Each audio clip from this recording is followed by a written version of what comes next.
네, 안녕하세요. 정동교회 중고등부 친구들. 오늘 금요일입니다. 지금 하나님을 만나러 갑니다. 시작하겠습니다. 오늘은 팩트체크라는 제목으로 하나님 말씀을 함께 묵상해 보려고 합니다. 주황색 글씨를 한번 살펴보겠습니다. 드보라 때는 이스라엘 백성이 가나안 사람들과 쇠 전차로 고통을 받았는데, 이번에는 수많은 미디안 사람들과 낙타대로 어려움을 겪습니다. 그러나 이런 고통이 계속 반복되는 이유는 다른 곳에 있었습니다. 오늘 본문 말씀을 이러한 포인트를 가지고 여러분이 함께 묵상했으면 좋겠는데요. 오늘 청소년 매일 성경의 본문은요, 사사기 6장 1절에서 10절까지의 말씀입니다. 제가 성경을 읽도록 하겠습니다. 1절입니다. 이스라엘 백성은 또다시 여호와께서 보시기에 나쁜 일을 했습니다. 그래서 여호와께서는 미디안 백성이 7년 동안 이스라엘을 다스리게 하셨습니다. 미디안 사람들은 매우 강했으며 이스라엘 사람들을 잔인하게 대했습니다. 그래서 이스라엘 사람들은 산에 있는 동굴이나 산성에 숨기도 했습니다.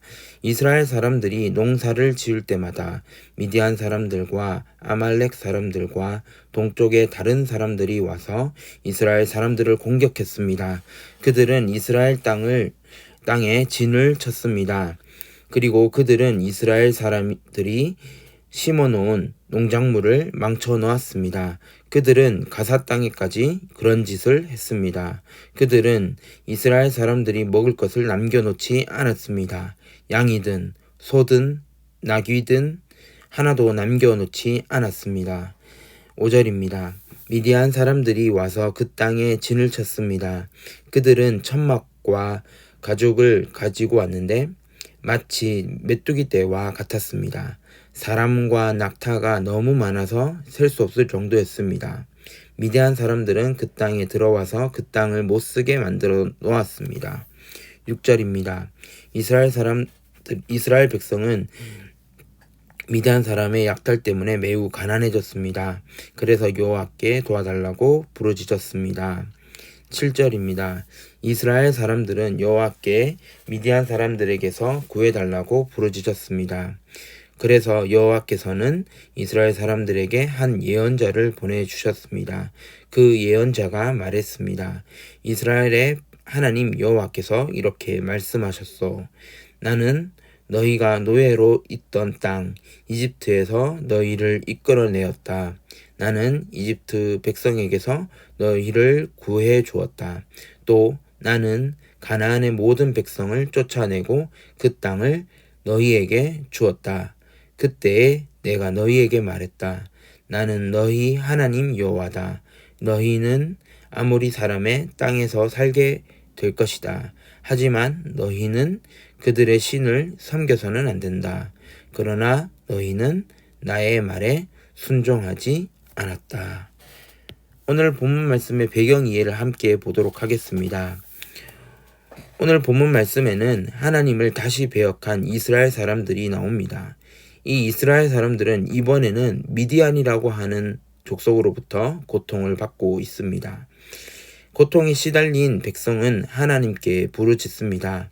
하나님은 그들의 고난이 하나님에 대한 불순종의 결과임을 지적하고 계십니다. 이는 이스라엘 백성이 죄를 깨닫고 회개하기를 원하시는 마음으로 하나님은 예언자를 통해 하나님의 말씀을 전해 주셨습니다. 오늘 본문 말씀을 통해서 두 가지 질문 중 첫 번째 질문은 하나님은 어떤 분입니까? 라고 질문한다면 저는 이렇게 대답해 보고 싶습니다. 하나님은 다시 한번 기회를 주시는 하나님입니다. 두 번째 질문입니다. 나에게 주시는 교훈은 무엇입니까? 저는 이 사사기의 구조가 또 이번 본문에도 나온다고 생각하는데요. 불순종, 심판, 회개, 구원, 다시 불순종이라는 이 사사기의 구조가 또다시 오늘 본문에도 반복되어져 있습니다. 4에서 5장까지의 말씀은 사사기의 그 여자 사사 드보라의 이야기가 나옵니다. 그 이야기가 끝나고 40년 동안 평화를 누렸습니다. 그렇지만 6장 1절을 보면 이스라엘은 또다시 여호와 보시기에 나쁜 일을 했다라고 1절에 기록되어져 있습니다. 우리의 삶도 사사기의 구조와 닮아 있지는 않은지 한번 생각해 보았으면 좋겠습니다. 이스라엘의 믿음의 연약함을 보신 하나님은 다시 이스라엘에게 기회를 주십니다. 우리의 삶 가운데 반복된 죄로 어려움을 겪고 있다면 우리의 이 시간 이번 기회를 통해서 하나님의 말씀에 순종하는 삶을 살겠다고 결단하는 오늘 하루가 되면 참 좋겠습니다. 기도하겠습니다. 하나님 말씀에 순종하는 모습을 되찾을 수 있도록 주님 도와주십소서. 예수님의 이름으로 기도드립니다. 아멘. 한 주간 또 여러분 사사기 말씀을 통해서 하나님의 말씀을 듣고 순종하며 살아가는 믿음의 중고등부 친구들 되기를 간절히 소망합니다.